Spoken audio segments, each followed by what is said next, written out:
Now, the greatest radio shows of all time. Suspense. The Shadow Node. Washington calling David Harding, counter-spy. Classic radio theater. The Great Gildersleeve. Fibber McGee and Molly. Dragnet. Gunsmoke. The Lone Ranger. Now, step back into a time machine with your host, Wyatt Cox. Good evening, friends of the Inner Sanctum. We head out west to Dodge City, Kansas for an episode of Gunsmoke starring William Conrad. This episode was originally broadcast on December 2nd, 1956. It's entitled Speak Me Fair.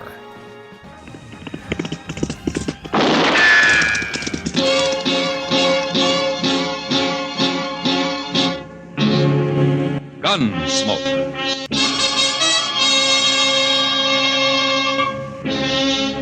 Around Dodge City and in the territory on west, there's just one way to handle the killers and the spoilers, and that's with a U.S. Marshal and the smell of gun smoke.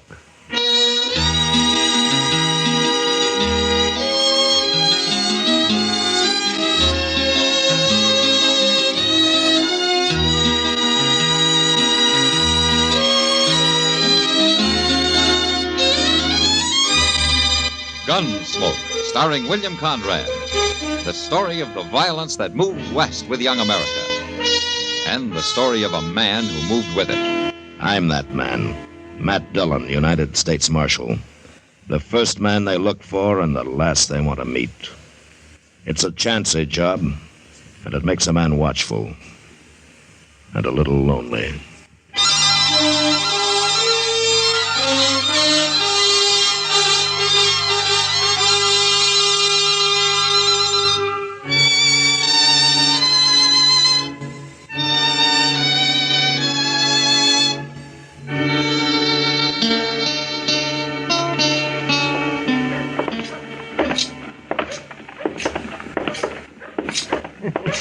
Oh, my dear liver, by golly.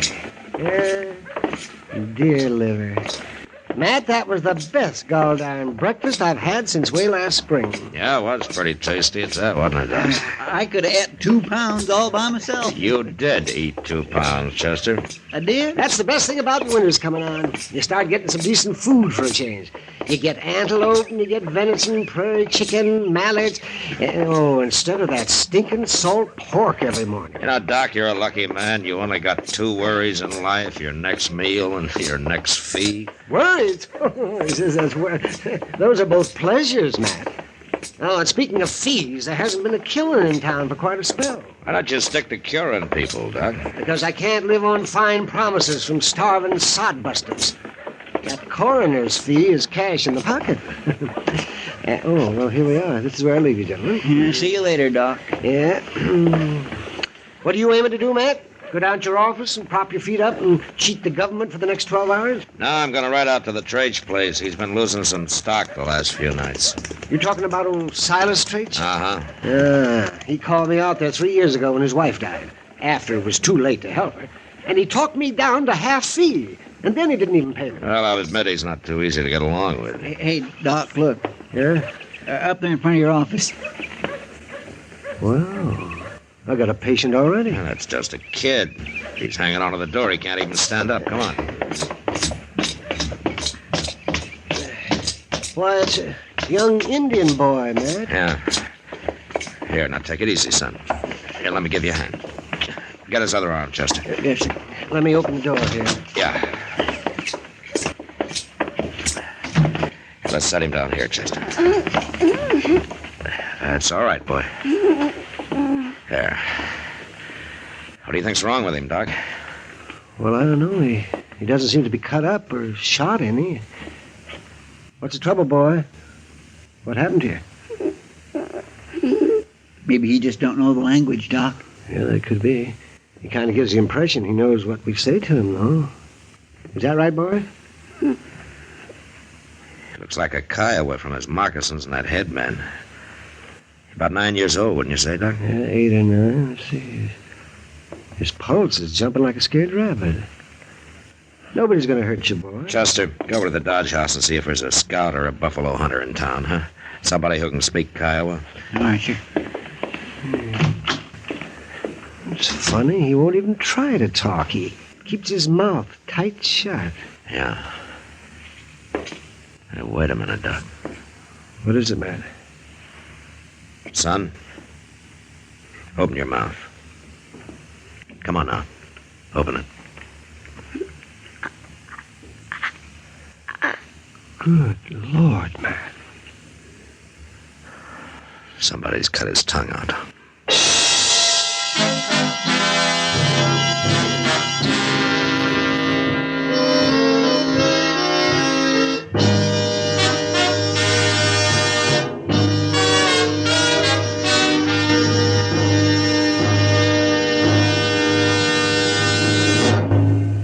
It's a strange quirk of human nature, but most of us never think, except in the most abstract way, of an accident ever happening to us. It's always the other fellow who's involved. But nevertheless, accidents go right on happening at an ever-increasing, alarming rate. And it can't always be happening only to the other fellow. For instance, 1 out of 5 families will have a traffic accident this year. Think of that.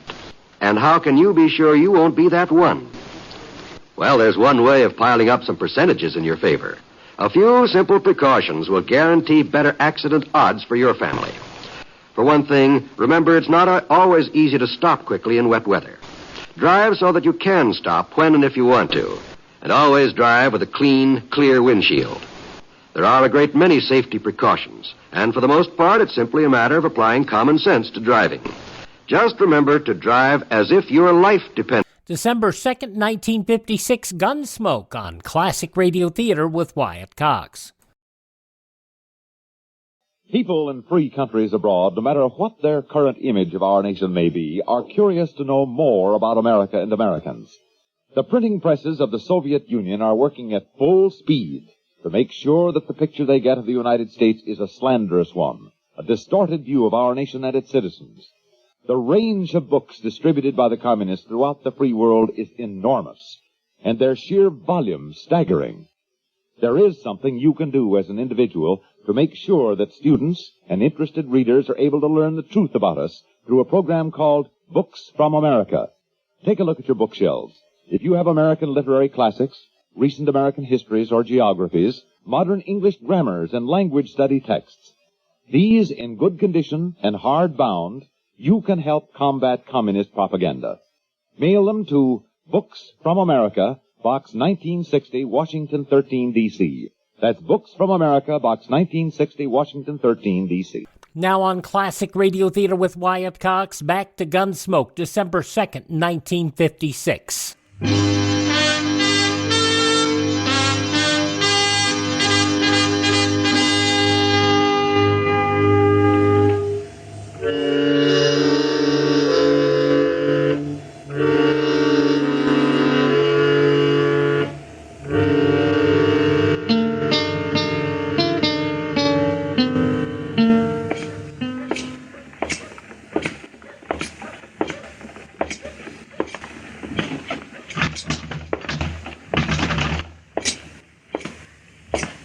Morning, Matt. Hello, Kitty. Pour me a drink, will you? All right, Matt. Thanks. It isn't often you have a drink before noon. No, guess it isn't. That Indian boy? Rumors get around fast, don't they? Chester stopped in. Have you found out anything more about it, Matt? Not yet. Chester's asking around town, trying to get some line on him. Does Doc think he's going to live? Yeah, he'll live, all right. Might be better if he didn't. It's always better to live, Matt, no matter what. Yeah, I guess so. It'd take a monster to do a thing like that. Well, it might even have been some of his own people who did it. I like him, though. The Kiowas don't ordinarily mutilate that way, even in battle. The Apaches might, but there aren't any this far east. Besides, I'd only treat a warrior like that. This kid's only 8 or 9 years old. Horrible. He's still in pretty bad shape. Oh, there you are. I've been looking all over Dodge for you, Marshal. Well, that's where I've been, Mr. Traitsch. All over Dodge. Of course, I can see now why you ain't been on the job. If you'll excuse me, No, Matt. stay here, Kitty. Why don't you stick to business, Traitsch? No offense, Marshal. I expected you out at the ranch this morning. Yeah, I know. I lost 6 more head last night, calves and yearlings. Yeah? It was killed and butchered right on my range, and their hides thrown into a gully. Might have trailed the ones that done it if you'd got there before the frost melted off. Same way with the rest of the cattle you lost, huh? They've been killing and dressing them? That's right. Well, it could be Indians. Meat rustlers couldn't sell in Dodge, not and get away with it very long. It's Indians, all right. Of course it's Indians. It doesn't make much sense, though, this time of year. There's too much game around. There ain't no Indian going after game as long as there's meat around for him to steal. Did you find any wagon tracks? Of course not. Why? Meat rustlers would have to haul this stuff somewhere. Well, there's a tribe of Indians not more than 6 miles south of my place, camped along a river bottom. One of my riders seen them last week. Are they Kiowas? How do I know? They all look alike to me. And they're all a sneaking pack of thieves. That might be where the boy came from, Matt. What boy? Young Indian boy. Somebody nearly killed him. That's why I couldn't get out to your place this morning. You're fooling around over some Indian whelp while I'm losing stock? Wait a minute. You figure cattle are more important than human beings? Human beings? I thought you said he was an Indian. Get out of here, Traitsch. Huh? I said it real plain. You get out of here.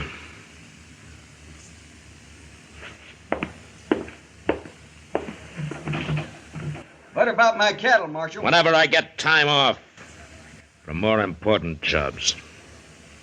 It's a fine thing when the law spends its time with Indians and dance-hall girls while an honest rancher gets robbed. It takes all kinds, Matt. I'll argue that with you sometime, Kitty. I'll see you later.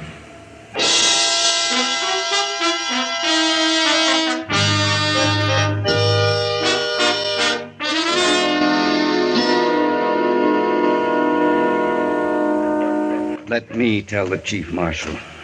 It's his own son. He's going to take it hard. Yeah, I imagine. How'd you find out the boy was Koto if he can't talk? Just Smiley's been buying game for his restaurant from a Kiowa boy by that name. He came over to Doc's office and identified the kid. That's where the boy was headed this morning. He left camp here just before dawn with a dressed antelope carcass he was taking into Smiley. We've been trying to sell all the game we could to get some rifles and ammunition. Right now we have to hunt with bows and arrows. Now, what do you mean, we? I am part Kiowa, Marshal. I scout for the 7th Cavalry most of the year. Then I live with the Gray Feather Clan for the winter. You're making out with just bows and arrows, huh? You getting enough meat for the tribe? Right now, this river bottom is filled with game. Later, I don't know. 2 men came down here in a wagon night before last.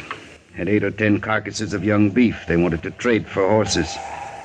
We laughed at them. They left mad. You know who they were? No, Marshal. But they must have rustled the meat someplace. Now, the Traitsch Ranch, about 5 miles north, has been losing stock. They must be the ones getting it, then. And they're hanging around here somewhere. Look, when Koto took game into Dodge, which way did he usually ride? He would head out north, cut through the Traitsch Ranch, then pick up the Cimarron stage trail. The 2 men said they'd get even with us, Marshal. Yeah? Well, looks like they did.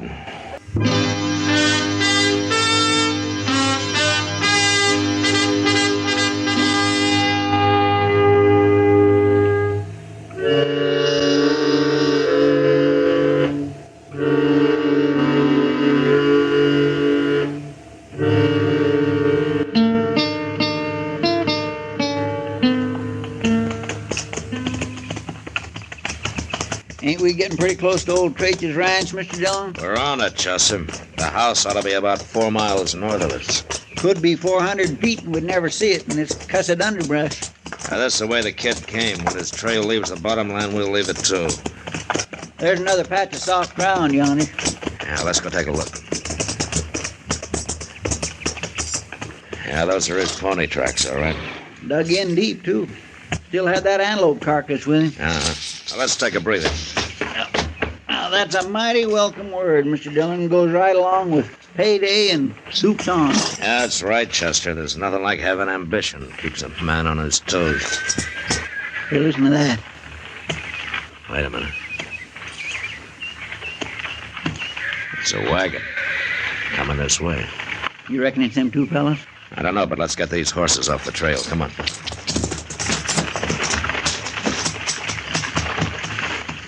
It's far enough. Get your rifle. Yes, sir. Now let's get as close to the trail as we can. The boy could have rode onto him somewhere here in the bottoms. It kind of figures, all right. Now keep that rifle on him when I step out, huh? Yes, sir, I sure will.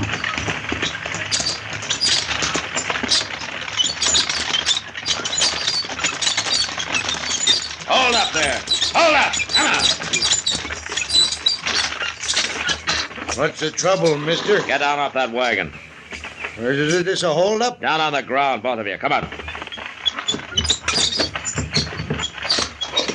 Now keep your hands up. Chester, come on out. Take our guns. Yes, sir. Well, we ain't got nothing worth stealing. Stealing? But he's a U.S. Marshal. Yeah. A marshal? That's right. Where you heading? Whoa. We was just going through. Going through from where? Oh, look, Marshal, we ain't done nothing. Well, what are you hauling back there? Just supplies is all. Mm-hmm. Keep them covered, Chester. I am. Oh, you're making a big mistake, Marshal. It ain't the way it looks, Marshal. Can you explain a half-dozen beef carcasses in the back of your wagon, mister? We bought them from a ranch down south. One of them still got the hide on it, showing the Traitsch brand. Well, Marshal, I'll tell you the straight of it. We got that beef real cheap from a tribe of Kiowas down the bottoms of ways. I reckon they stole it, all right. Those Kiowas got nothing but bows and arrows, mister. That calf in the back of the wagon was shot with a rifle. You've been hanging around here killing Traitsch stock for the last 2 weeks. Now, where have you been selling the meat? To the quartermaster at the fort. We told him we was commission agents. And you're under arrest for cattle theft. Now get back in the wagon. Chester will stop at the ranch house so Traitsch can identify that calf and sign a complaint, huh? All right, sir. And then you're going into Dodge, mister. And I'm going to tag you with the real charge I came out here on. Well, what do you mean? Mutilating that Indian boy. I don't know what you're talking about. We ain't even seen no Indian boy. Well, he's going to see you. And I think he'll remember you. You fixed him so he can't talk, but he can still point his finger at you. Now, come on, let's go.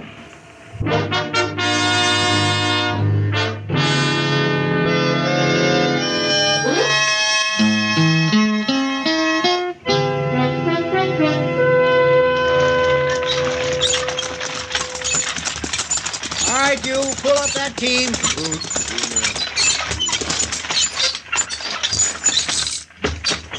Traitsch. Hey, Traitsch! Out here at the barn, Marshal. You wait here, Chester. Yes, sir.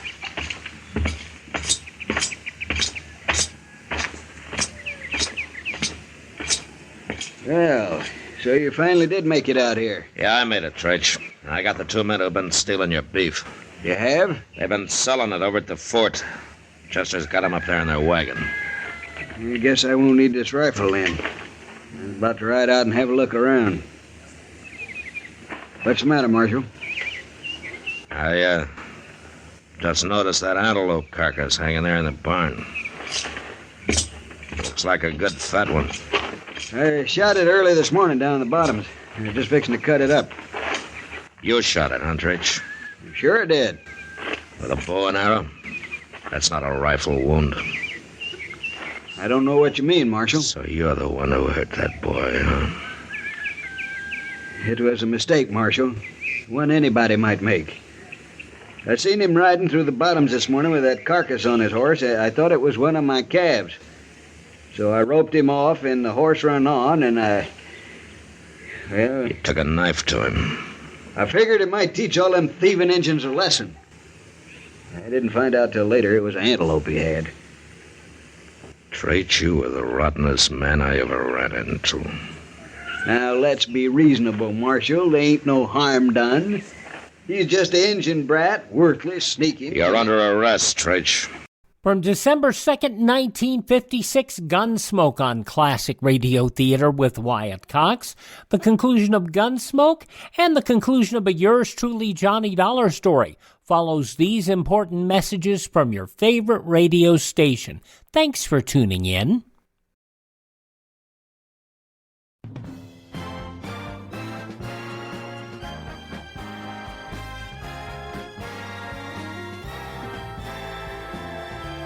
Now on Classic Radio Theater with Wyatt Cox, the conclusion of Gunsmoke, December 2nd, 1956. Matt Dillon was just saying, You're under arrest, Traitsch. I reckon I ain't gonna go along with you on that, Marshal. Not while I got a rifle in my hands. And maybe you just better come to your senses. I said you're under arrest. You're talking mighty brave for a man with a gun on him. Don't do it. You haven't got a chance. I can try. Dillon?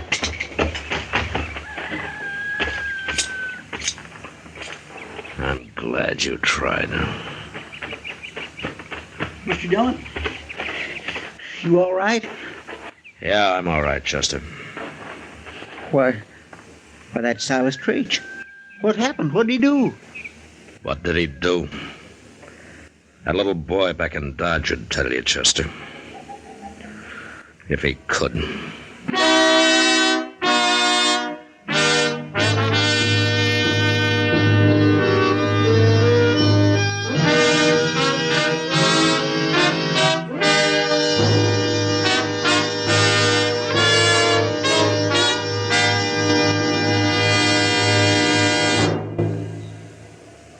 In a moment, our star, William Conrad.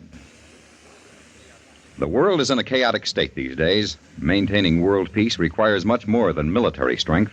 It takes moral strength, too.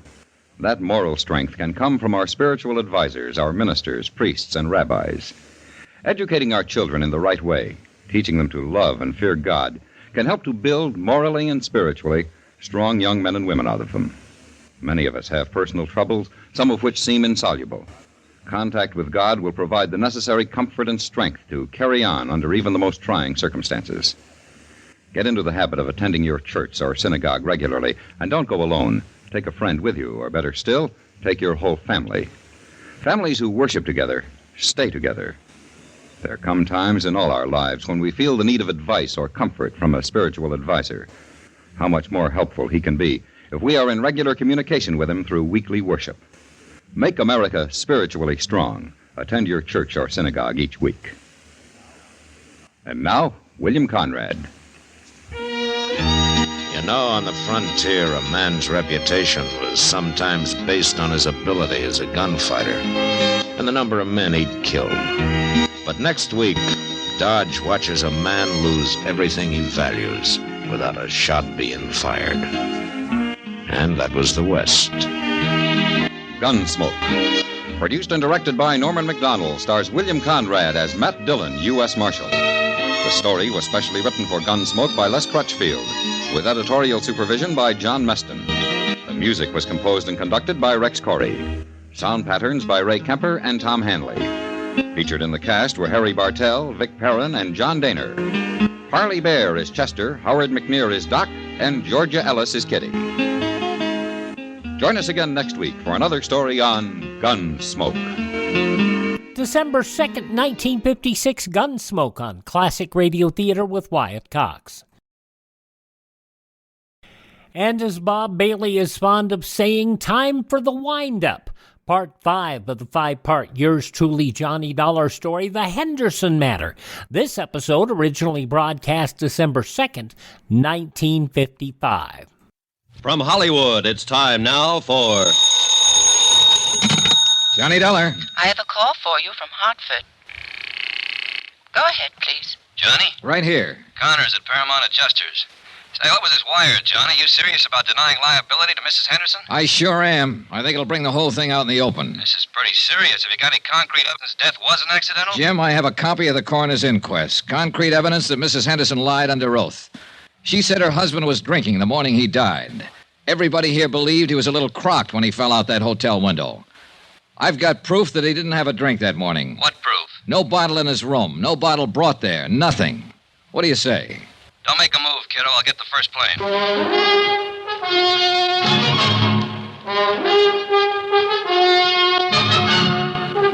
Tonight and every weekday night, Bob Bailey in the transcribed adventures of the man with the action-packed expense account, America's fabulous freelance insurance investigator. Yours truly, Johnny Dollar.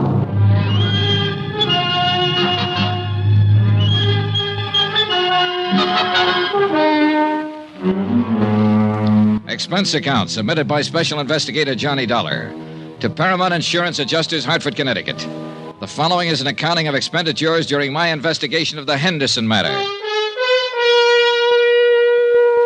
Sheriff Holton agreed that there was enough of a doubt about the circumstances prior to George Henderson's accidental death to warrant an official re-examination of all the facts. He promised me the police would start an immediate investigation. That was all I needed. I knew Mrs. Henderson would be re-questioned and that the pressure would start to build up. 14 hours later, when Tim Connors arrived in Culver, I had some pressure of my own. Well, Johnny, what? Well, the best thing we can do now is move in. Deny liability on the grounds that the accident is not proved. I suppose Mrs. Henderson sues us. All right, let her. Then the burden of proving that her husband's death was accidental would be on her. Look, Tim, contrary to her testimony under oath, Henderson didn't have a drink that morning he died. All right, she made a mistake. He had a heart attack, got dizzy, and tumbled out of the window. He wasn't drunk. Oh, don't talk nonsense, Tim. Listen to me. Mrs. Henderson was ready for the coroner's jury a couple of days ago, and she was ready for my questions when I saw her yesterday. The only one she wasn't ready for was you a few days ago when you phoned her long distance. You said she hung up on you. Well, she half apologized to me for that, but it was because she couldn't think of anything to say. Well, maybe you're right. But suppose he did die accidentally, and suppose it is a just insurance claim. I tell you it isn't. And the fact that she made a mistake testifying about him having a drink and...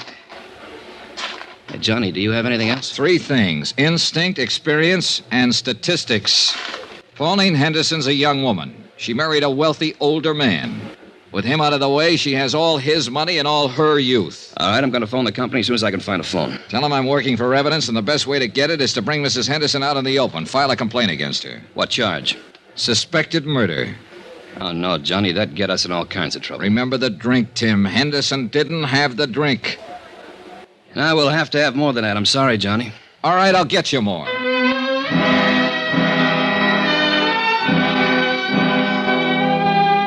An hour later, I was with Sheriff Holton comparing notes.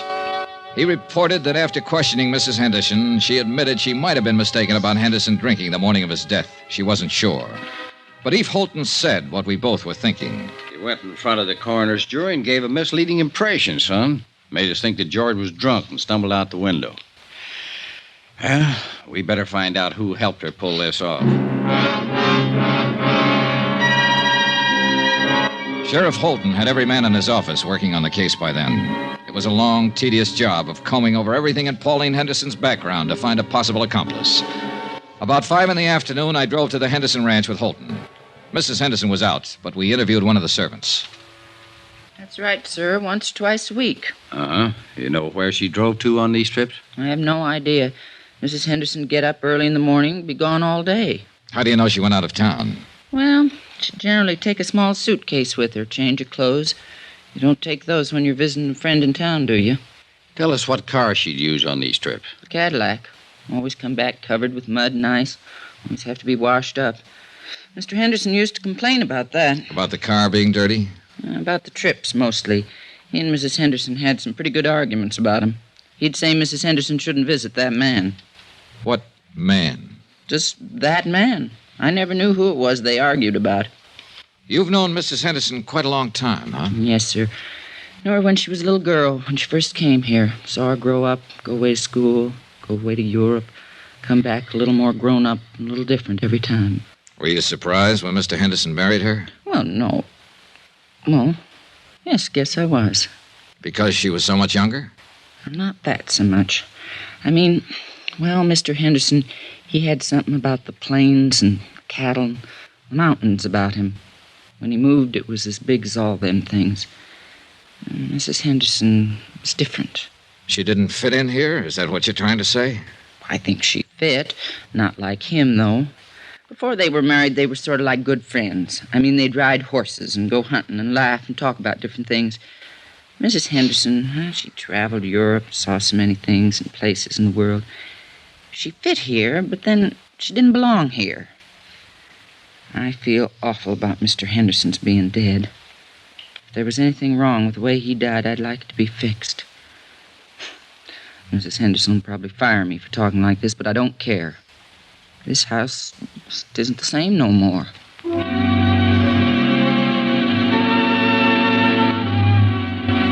By the time we got back into town, Sheriff Holton's boys had discovered the names of 3 men who had been seen at various places around Culver in the company of Mrs. Henderson. Rod Tyler. Oh, who's he? Mining engineer. He's been away from here for over a year now. See, now, here's another one, Sam Pollard. Sam died 6 months ago. Hey. What? Noah Baxter. Noah Baxter. That name's vaguely familiar. Yeah, he owns a hotel you're staying in. A couple of ranches, too. Well, he might have been the one who tried to have you thrown out. Oh. He also owns the mayor. Young man? About 30, 35. Let's go see him. Another drive, this time north of Culver to the Baxter Ranch. We found Noah Baxter busy with his help, shoring horns on cattle. A lean, tall man with thin features. If you're trying to find out if I've been seeing Pauline on the sly while she'd been married to George, why didn't you come right out and ask? All right, have you? No, not on the sly. There's nothing between us. George knew any time she came over here to see me. He was a good friend of mine. I'm sorry he's dead. Pauline's a good friend of mine, too. I'm sorry you people are thinking what you are about us. Let's go up the house. It's getting cold. All right, Stan, that's enough for today. Yes, sir, Mr. Baxter. All right, boy, let's go on. No, I got to ask you this. Where were you last Thursday? The day George died, Sheriff? Yeah. I was right here. Can you prove that? Sure. Ask anybody. You boys want a drink? No, thanks. No. Well, I do. Mac! Mac! I can get it myself. When was the last time you were in Culver, Mr. Baxter? 3-4 weeks ago. My cook and the others handle what supplies we need. Do you mind if we talk to some of your help around here? No. What do you want to talk to them about? About last Thursday, about what happened when Mrs. Henderson came here to visit? It wouldn't look good if she came here to visit me, would it? Well, that depends on the circumstances, no? Huh. She'd come and sit there and read and look at some of those paintings. We'd talk when I had time. Anything wrong with that? No. Mr. Baxter, I think I ought to tell you, I've asked my company to file a complaint against Mrs. Henderson. Suspicion of murder. Oh. I'd like to tell you something. She didn't kill him and she didn't have him killed. She loved him a lot more than George loved her, I think. Both of you know her. Her dad was a drunken cowhand. When he died, George took her over, gave her everything. So you see, you're wrong. She loved George for giving her what he gave her, and mostly for being the kind of a man he was. I lied to you a couple of minutes ago. There was something between us. It was bound to happen sooner or later. She'd come here to cry on my shoulder, and I let her. Cry? About George. He wanted to divorce her. Didn't you know that? I had the idea it was the other way around. Oh, you're all wrong. George raised her, educated her, made her into a woman, and then he married her. And she wasn't what he wanted at all. Do you know who George wanted to marry? Mattie Knickerbocker, the school mom. Go on. Oh, there was nothing between George and Mattie, but there would have been if he'd lived. What about you and Mrs. Henderson? Yeah. And the thing that was between us was that I wanted her. She didn't want me, but I wanted her. I was glad when she told me about the divorce coming up. I really think she would have listened to me. But she wanted to be married to George. She really loved him. Sure you don't want one of these? No. No. And I really loved her. I went to see George last Thursday at his hotel. You know why? To tell him to go back to Pauline. Yeah, because I knew what he meant to her. You can talk to my people around here. They'd lie for me and say I was here last Thursday all day. They'd tell you that Pauline never came to see me. They'd lie right down the line for me. But, Mr. Dollar, I can't let you get out that complaint and take her in. One of my trucks was taking some beef to the hotel last Thursday. I rode in with the driver and went in the back way. I went right up to George's room to talk to him. Pauline had just left. I wanted to talk to him about the same things I've been telling you. I didn't want to hurt him. I loved him, the same as everybody loved him. When I got to his room, he wouldn't let me talk at all. He was mad that I interfered, and he tried to swing on me. I shoved him once. He went out the window. That's all. I killed him.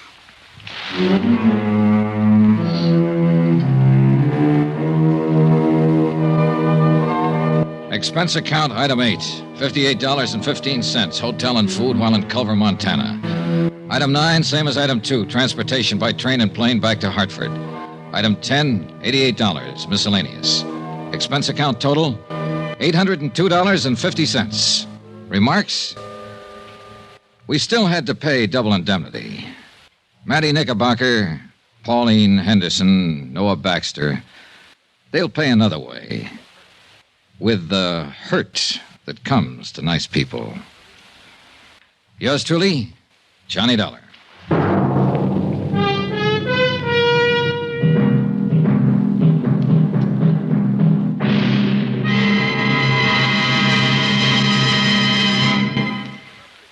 Remember, there'll be another exciting story beginning next Monday night. Next week, a real mystery, complete with plenty of action, a beautiful blonde, and a killer lurking in the shadows.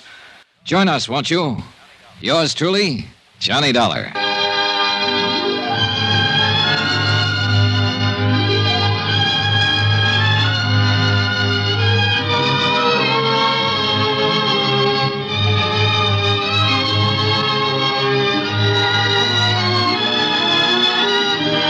Yours truly, Johnny Dollar, starring Bob Bailey, is transcribed in Hollywood. Written by John Dawson, it is produced and directed by Jack Johnstone. Heard in this week's cast were Lillian Baeff, Irene Tedrow, D.J. Thompson, Herb Ellis, Marvin Miller, Forrest Lewis, Bob Bruce, and Russ Thorson. Musical supervision by Amerigo Marino. Be sure to join us on Monday night, same time and station, for another exciting story of yours truly, Johnny Dollar. This is Roy Rowan speaking.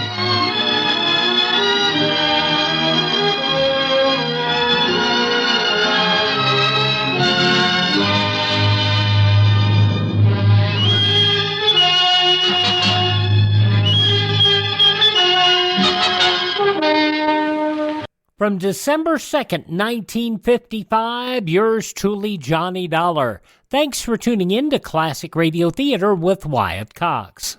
Did you know that annually in our country, 340,000 homes are destroyed by fire? 11,000 lives and hundreds of millions of dollars are lost in these fires in homes. Don't run the risk in your own home of a costly and tragic fire, which can be prevented. Check now and regularly on the 5 simple points of fire prevention. First, don't smoke in bed or discard cigarettes or matches carelessly. 2, clean out old rags, newspapers, and other inflammables from the closets, attic, and cellar. 3, repair or replace broken or defective electrical wiring or electrical equipment. 4, use non-inflammable cleaning fluids.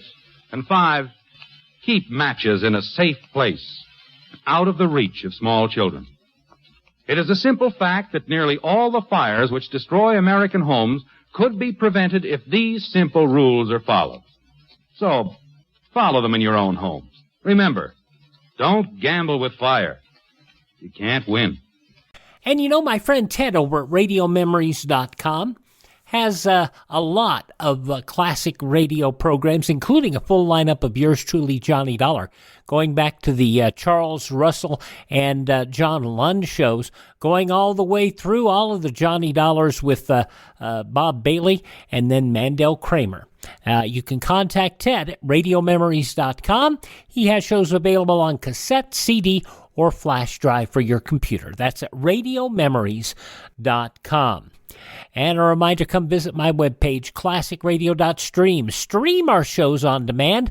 Find a list of places where our shows are available for download via podcast. You can learn about building a classic radio collection of your own. Find our social media links. Find out how to get in touch with me and buy me a coffee. That buy me a coffee money helps us maintain our distribution channels and helps us acquire additional classic radio collections so that we can bring you the best of the best right here on your favorite radio station. That website, classicradio.stream. classicradio.stream. Thank you so much for tuning in. Thank this station, support the advertisers, tell your friends the greatest radio shows are right here at this spot on the dial. Classic Radio Theater with Wyatt Cox on your favorite radio station.